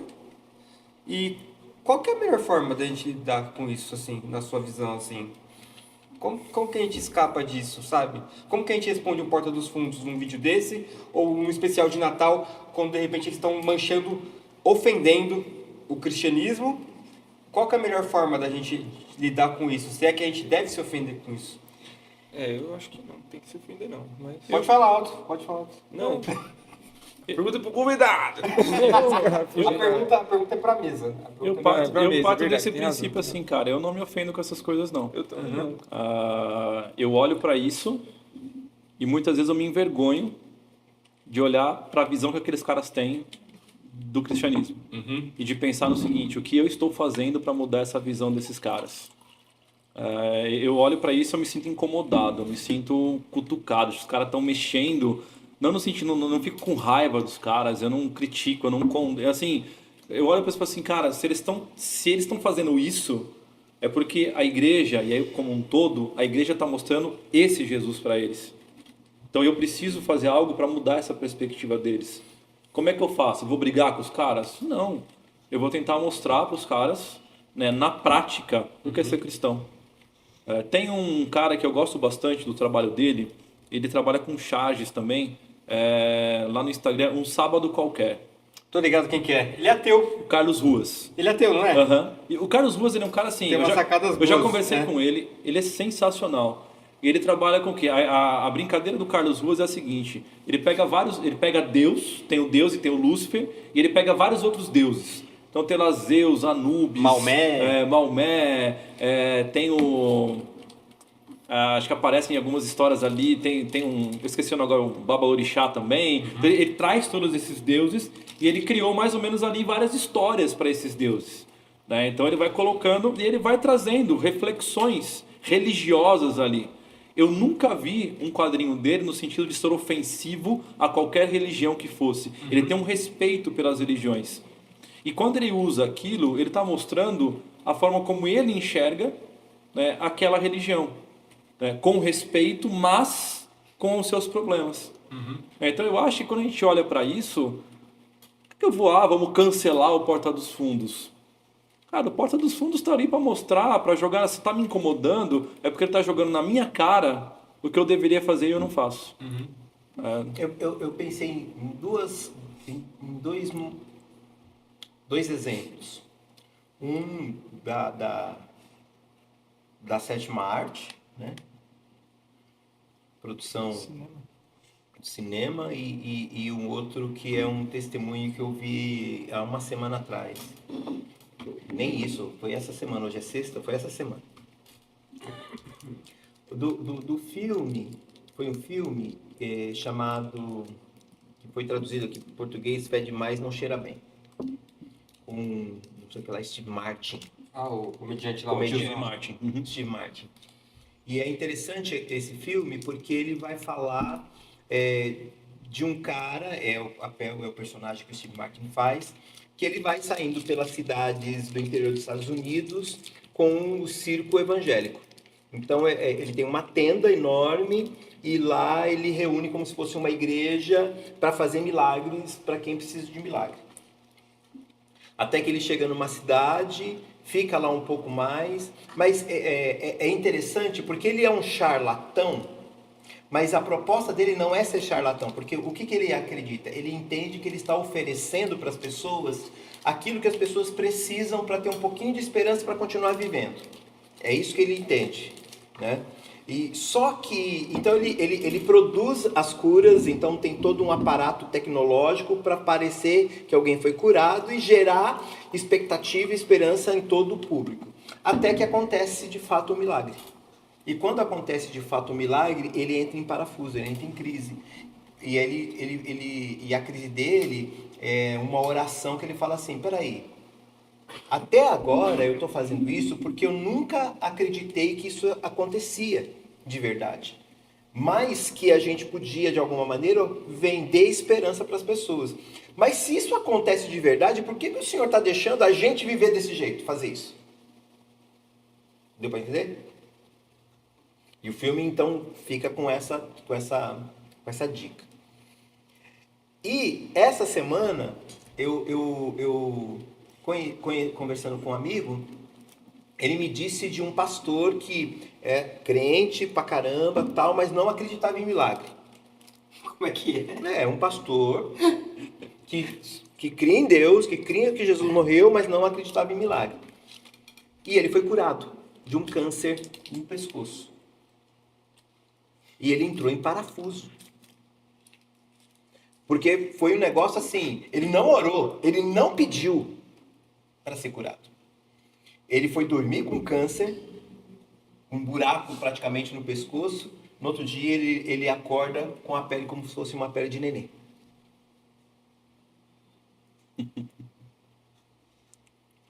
Então, o que eu acho? Eu acho que apesar de nós, Deus não se deixa intimidar e nem se deixa enganar, mas continua se revelando. E ele vai se revelar para pessoas que estão dentro da igreja e não são capazes de crer em quem ele é e o que ele pode fazer, como é o caso desse pastor. E vai se revelar usando a arte, vai se manifestar como bons calvinistas que nós somos, teólogos calvinistas. A gente acredita na graça comum, ou seja, Deus produzindo vida e se dando a testemunhar por meio dos diversos tipos de linguagem, de arte, etc. Deus vai continuar fazendo isso a despeito e apesar de nós. Então acho que Deus continua fazendo a mesma coisa. É isso que eu Aquela famosa frase, né? Deus continua sendo Deus, né? E eu acho assim, que nem a linha de raciocínio que o Edu falou também faz muito sentido pra mim. Tipo, mano, se os caras estão falando isso dessa forma, mano, como que chegou a esse ponto? Né? Tipo, como que a igreja se comportou para chegar ao ponto de ter várias dessas brechas a ponto dos caras tirarem sarro disso, entende? Tipo assim, eu não acho que a solução é vamos nos posicionar e censurar tudo. A questão não é essa. A questão é que nós estamos fazendo esse papel de juiz da sociedade, sendo que nós, entre aspas, né? Mas a igreja, no geral, né? Ela é o juiz da sociedade que não se enxerga, que não enxerga-se a si mesmo, né? Como pessoas que falham, como pessoas que também têm problemas, como pessoas que precisam de mudança. E é aí que eu acredito que realmente faz um bom tempo, não sei, você que manja de história pode dizer melhor, mas faz um bom tempo que essa produção cultural da igreja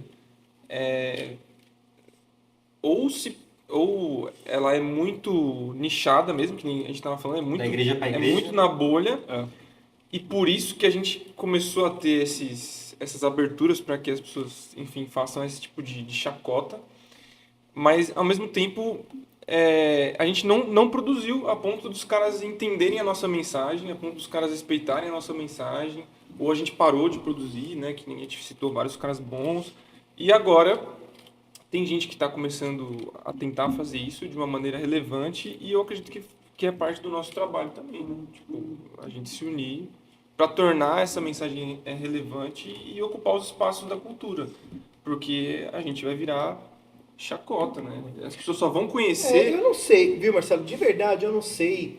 Eu tô entendendo o que você está falando. Faz sentido. O que eu quero dizer é o seguinte... Faz sentido o que você está falando. É que a gente não apresenta... A gente apresenta muito pouco do outro lado. O que eles veem? Eles veem... Eles no sentido, né, generalizando... O mundo secular. Eles... Eu não gosto de usar essa palavra. Aqueles que não creem. Aqueles que não creem. Isso. Aqueles que não creem. O que eles enxergam? Eles veem o que é mostrado na TV. Eles vão ver eu não vou falar o nome. A denominação tal. Você não fala, mas todo mundo Eles sabe veem o copo de água, eles veem o dízimo, eles veem a utilização da religião como proposta política de se ganhar uma eleição. É isso que eles estão vendo. E isso, gente, me desculpa, mas isso é ridículo. Isso não é Cristo. E aí, a gente não apresenta o outro lado. Então, Mas a gente quer criticar. Mas a gente apresentou o outro lado? então é isso. Eu entendo e concordo com o que você está falando. Mas eu ainda acredito que esse outro lado, ele não vai ser mostrado de uma forma ampla. Eu acho que ele vai ser mostrado aqui, ó. Porque, Mas a gente tenta mostrar de uma forma ampla também. Então, eu não sei se tem que ser mostrado de uma forma ampla no sentido, nessa intencionalidade que você está colocando, né? E eu até acho que está sendo colocado porque, veja, hoje eu estava ouvindo o Bibotalk. Então hoje tem gente que Entendeu? tá fazendo. E é um programa seríssimo. Muito como bom. o Jesus Cop também é seríssimo. Cop também. Né? Então você tem gente utilizando dessa linguagem, da tecnologia e da comunicação e fazendo chegar, e eu acredito que Deus está usando. E tem as pessoas mais simples também, as pessoas que não aparecem, né, que não sabem utilizar ou que não utilizam mesmo sabendo da tecnologia. Deus está fazendo as coisas acontecerem. A gente não pode esquecer que Jesus não ficou... você não vê Jesus curando... A rodo. Todos estão curados. Joga Aleatoriamente. joga o paletó e todos estão curados. Dá um Hadouken. Jesus não fazia assim, era com um quem me tocou, né? Cristo, filho de Davi, o que você quer que eu faça? E às vezes era para cumprir profecias também, né? Entendeu? E é muito louco isso, né, cara? Porque quando eu paro pra pensar nessa questão do individual com Jesus, Jesus nunca foi invasivo, cara. O cara chega lá, o cego, Jesus olhar pra... O que você quer que eu te faço? O cara vai assim, mano, tipo... Eu sou cego, velho. Tá. O que você quer que eu faça? Eu quero ver. Beleza, então agora que você me falou o que quer, eu posso fazer. Ele não é invasivo. Ou o cara do tanque de Bethesda, né? Você quer ser curado? Mas não tem ninguém que me leve até o tanque. Não. Eu perguntei A pergunta não foi se essa. você quer ser curado. Quer. Eu falei assim, tá bom. Então beleza, levanta e anda aí. E era tão interessante essa particularidade de Jesus, que ele ainda falava pros caras... Não conta que eu fiz isso. Eu não conta pra ninguém. Não conta É o pra bichão ninguém que eu mesmo, fiz né? isso. Tipo assim, Bichão tipo mesmo, assim, não fala, entendeu? Só assim, ó. É o bichão. Bichão mesmo. É um evangelho da individualidade. Não é um Jesus, né, que vai sair, vou curar todo mundo aqui, aquela coisa louca e tal. É uma coisa da individualidade. E eu acho que é isso que você precisa resgatar em alguns momentos, né? Não é a televisão, quantas pessoas eu vou alcançar. Porque no final das contas é assim. Vamos lá. Você é vizinho de alguém, eu também sou vizinho de alguém, você também é vizinho de alguém e nós somos vizinhos dos mesmos. Né? Cara, eu posso querer fazer um monte de coisa, mas de repente eu não estou observando dentro da minha vizinhança alguém por quem eu posso orar e falar e ser assertivo dizendo o seguinte, cara, posso orar por você? Né? Aconteceu comigo, eu sou meio assim, né? Fui andar, semana passada, estava andando com o Levi, que é um rapaz aqui da igreja, a gente pegamos um parque aqui lá da região do Pirituba, a gente foi andar. Foi a primeira vez que a gente andou naquele parque. Quando a gente entra no parque, tem os seguranças, né? Aí eu vejo uma senhora lá, né, toda trajada, né, com uniforme de segurança. Aí eu falo assim, mano, queria falar de Jesus para essa mulher, né? Aí eu paro e falo assim, olha, tudo bem? Aí eu me apresento, meu nome é Álvaro, a senhora nunca me viu, tal. Mas eu queria tanto orar pela senhora, se a senhora me permitir, eu gostaria de orar. Né? A senhora me permite? Nessa hora ela já começou a procurar câmera no parque. Aí ela falou assim, tá bom. Aí eu comecei a orar com ela e ela tava super desconfiada, né? Lógico. Claro. Pegadinha. Zoeira. Tava super desconfiada. Aí quando eu comecei a orar, ela começou a falar assim, é verdade. Ela começou a sentir com a cabeça. Aí quando eu terminei, em nome de Jesus, eu falei assim, eu recebo. Cara, a gente não faz isso. Não faz, cara. Entendeu? Assim, eu começo a pensar em umas coisas, cara. Jesus fazia um monte de milagres, certo? Aí quando Jesus morreu, ele falou o quê? Vocês podem fazer tudo em meu nome. Até mais. E a galera continuou fazendo. Você pega lá os discípulos, né, os apóstolos ali, milagre atrás de milagre, milagre, milagre, curava, fazia um monte de coisa tal. Quem hoje em dia tem coragem de entrar num hospital e falar, eu vou orar por você, você vai ser curado? Quem faz isso? O problema é o quê? Jesus mudou? Ou a minha fé que mudou? Porque se está na Bíblia, cara, eu acredito que Jesus não mudou. Se eu tiver conectado com Ele, se eu estiver caminhando com Ele, se a minha fé estiver de acordo com aquilo que Ele falou, eu tenho autoridade para chegar no hospital e falar com um cara, velho, levanta desse leito que você está curado. Por que as pessoas não fazem mais isso? Então a gente tem um problema na nossa fé. A nossa fé, ela de algum modo, ela está balançando, ela está patinando. A gente não tem coragem de fazer o que você fez. De chegar numa pessoa desconhecida e falar, cara, posso orar por você? Ou quando faz é tipo assim, é um evento, né? Vamos combinar tal dia para fazer esse tipo de ação? Exatamente, cara. E aí você tem um problema, porque assim, eu faço uma ação tal dia. Então, beleza, eu vou lá, vou fazer um evangelismo na comunidade tal. Então você chegou, fez o evangelismo. Acabou aquele dia, você foi embora. E quem vai ficar lá para colher o fruto? Porque se aquele cara que foi evangelizado não tiver ninguém que vai chegar a ele e falar assim, cara, vamos caminhar agora comigo, que eu vou te dar, né, o suporte para você, até você caminhar sozinho. Se não tiver nenhum cara para discipular ele, para ele caminhar sozinho, Se perde. você perde. A semente fica. Em algum momento aquilo pode germinar, mas você perdeu. Eu lembro até hoje, a gente tem um exemplo disso. A gente, no começo da comunidade aqui, a gente fazia umas ações no Parque Vila Lobos. Em uma dessas ações... Faremos, hein? Faremos agora domingo de Páscoa. Em uma dessas ações, eu lembro de um casal que se juntou a gente ali e quis ficar com a gente ali e tal. Pegamos o evangelho para eles, quiseram saber mais sobre aquilo. Chegaram a visitar a igreja no culto, mas tipo assim, a gente não deu sequência no trabalho assim, com esses dois aí. E eu nunca mais esqueci disso aí, velho. Eu falei, caraca, como é que... Sabe, foi uma ação pontual. E o pessoal mostrou interesse, mas a gente não conseguiu dar sequência com isso, com eles no discipulado. Ou talvez... Assim, pelo que eu lembro, não eram pessoas de igreja nem nada. Ou assim. talvez a coisa continuou para além da gente. Não, isso eu não tenho dúvida. Né? Porque às vezes a gente... eu me lembro uma vez que eu estava num avião. Mano, eu estava num avião, conheci um casal na fila de embarque lá, voltando da Europa. Na primeira vez que Deus me deu vontade de ir para a Europa e tal. Mas foi um milagre. Aí a gente voltou. Faz um milagre em mim.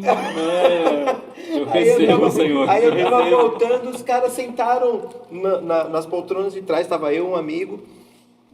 E aí, eu sou super brincalhão, sempre fui brincalhão, hoje tá mais sério, né? Mas e tal. Aí chegou uma hora que o cara perguntou, mas você faz o que da vida? Eu falei assim, eu sou pastor. Aí ele deu risada. Não, eu sou pastor. Eu falei assim, inclusive eu posso orar por você agora. Aí ele falou assim, aí eu perguntei, você quer oração? O avião vai cair? Tipo... Não, cara, tá entrando no avião, vamos orar pra chegar pelo menos, pra chegar vivo do outro lado, né, cara? Aí pegou, aí ele ficou sério, falou assim, pô, eu queria que... Assim, aí ele viu que era sério, falou, eu queria que você orasse e tal. O cara aceitou Jesus, foi a oração mais perto do céu que eu fiz na minha vida. Tá vendo? Né? E o cara depois me ligou e falou assim, olha, ficou com o meu telefone, depois de alguns meses falou assim, só queria dizer que eu tô firme aqui, eu sou o cara lá do avião e tal. Então Deus pode fazer o que ele quiser. Eu só quis dizer, não duvido disso. Eu só quis dizer que, embora Deus possa fazer isso, nesse caso, a gente com esse casal, a gente falhou ali. Com eles em não querer, e não ter interesse em continuar no discipulado, em dar prioridade de discipular eles, sabe? Isso que eu entendi. Mas, não, claro, não estou dizendo que a semente não ficou... Alguma coisa Deus, fica, nada sim, é jogado, sim. nada é em vão, né, cara? Exato. Mas eu acho que isso também se relaciona com o que a gente estava falando de produção cultural, né? Da gente, que nem a gente estava falando, de produzir esses materiais... Para que possa chegar. Para que possam chegar e que possam responder certos questionamentos que hoje o mundo faz e que antes não fazia tanto sentido. Mas hoje o mundo faz várias questões que há 20 anos atrás não eram feitas. não eram tão feitas. Então, assim, Eu espero que o seu livro responda a essas questões. caramba, expectativa Olha alta. só. Hein? Não, mas é uma coisa interessante, cara, porque o meu livro, assim, várias pessoas que compraram um livro, tem uma amiga que ela comprou, ela não é cristã, mas ela dá meu livro pra todo mundo. Que da hora. Vira e mexe, ela, cara, você tem livro aí ainda? Tenho. Ó, manda pra esse endereço aqui É e tal, muito manda esse endereço aqui louco. pra Cara, tal. isso é louco demais, Porque cara. assim, Isso cara, é louco demais. a minha pretensão ali é óbvio, falar de Cristo, mas assim, se o cara não quiser também, ele vai ler um negócio que vai Pô, falar gente, com ele de alguma você forma, podia cara. escrever alguma coisa sobre a Páscoa, mano, de uma forma diferente. Fica aí a dica. Fica a dica fica a barra dica, né? intimação pastoral. É, exatamente. Não, uma dica, não é? Ele é o cara, ele é o artista. Eu só sei. Pode fazer um elogio pra vocês, cara. Nesse podcast eles dão chocolate, gente. O pessoal que me convidar pra podcast, ó, não vou aceitar Mano, se não tiver um chocolate, porque isso agora aí- elevou o nível. Tá? Tipo, isso agora aí- elevou o nível do negócio, cara. Ah, mas você tinha que falar do pré, hein? O negócio já chegou. É, não, lanchinho. tem lanchinho. Ah, O pessoal me chama podcast, eu mal me dão água, tipo. Isso aí, méritos também da Antonielli. É, da equipe, né? Que deve estar lá fora também fazendo alguma coisa. Mas assim, tá super engajada nessa parte de nos alimentar, Staff, né? backstage. Muito importante. O alimento físico também é importante. Sim, opa. Não só o espiritual. Gente, hoje E vou... estamos chegando Ao fim. Ao final, né? Que você falar uma coisa? Não, só é falar isso mesmo. Ah, cara, ó, eu gostei muito do papo. Vocês gostaram do papo? Opa, foi bom. Eu achei sensacional. Muito obrigado pela sua presença, Edu. Assim, Prazer, cara. a gente, que nem eu te falei, a gente é pequeno e tal, alcança muito os nossos membros. E esses ajuda a membros, transformar a forma de pensar, né? Essa é a proposta. E esses membros também vão divulgar para outras pessoas, parentes, etc. E isso é igreja também, né? Então, Cara, eu sempre penso assim, não importa o tamanho, cara, a mensagem chega. exatamente. Exato. E eu queria palavras finais aí de todos. Vocês querem falar mais alguma coisa? Não, só gostaria de agradecer você aí que está com a gente. Mais uma vez pedir para você deixar o seu joinha aí no vídeo, o seu like. Agradecer também o pessoal aqui do staff que está com a gente, o Cadu, que está dando uma força aí nas fotos, valeu, nas Cadu, câmeras. Obrigado mesmo, Cadu. A Você veio. Dani e a Thaís vieram aí também dar um apoio no staff, estão sempre aí com a gente agora. A Antonielli, que é de casa. A Dani e a Thaís, elas são nossa plateia. Ao Inclusive, vivo. se você quiser vir aqui assistir também, você pode vir. A gente está na igreja, a gente Participar, a enfim. gente faz o podcast na igreja, começa às 8, você chega um pouquinho antes. Participa aí com a gente, fica aqui. Enfim, é divertido também, né, Dani? É divertido também, eu acho. E tem comida. Exato. Tem lanchinho. Assim, ó, vem pela comida, meu. A Antonielli está fazendo um ótimo trabalho. Muito obrigado. A Dani não tinha de jantar, nem a Thaís. Falou assim, que dia é hoje? Sexta-feira? Ai, tem podcast. Albert, tem mais Últimas palavras aí? considerações? Últimas considerações? Bom, além da gratidão, né, pela vida do Cadu, fica a dica da gente entender como é que Deus escreve e se revela na história. A Bíblia é a palavra de Deus, única regra de fé e de prática, mas Deus continua usando diversos meios para tornar pessoas conhecidas ou se tornar conhecido e levar até as escrituras que o revela de forma completa. Então essa é. Vamos ver esses movimentos aí. E Edu, Cara, eu quero agradecer vocês aí pelo convite, né? A gente Sempre, que agradece, gente. sempre bom tá com vocês aí, né? O Albert a gente tem alguns anos aí de caminhada, de parceria, de trocas e de muita zoação também. Então, é um prazer estar com vocês. E eu deixo aí quem quiser entrar em contato, quem quiser me procurar lá no Instagram, no @11edumolina. Pode me procurar lá, o que quiser, a gente bate papo, troca ideia. Estou sempre à disposição de vocês. Aí aquele jabazinho, né? O livro, quem quiser também, né? Pode me procurar ali no Instagram. tá. Que a gente chama a tem. gente, Pessoalmente, a gente consegue seu livro pessoalmente. Também, Manda também. um direct lá. Manda um direct lá, eu encaminho para vocês sem problema nenhum. Hoje à noite você vai receber o meu lá. Que eu não Online, tenho esse cara. livro, não Deve, Ana, você da hora. tem que ter. Ah, então... vou comprar, pode ter certeza. Mais alguma coisa?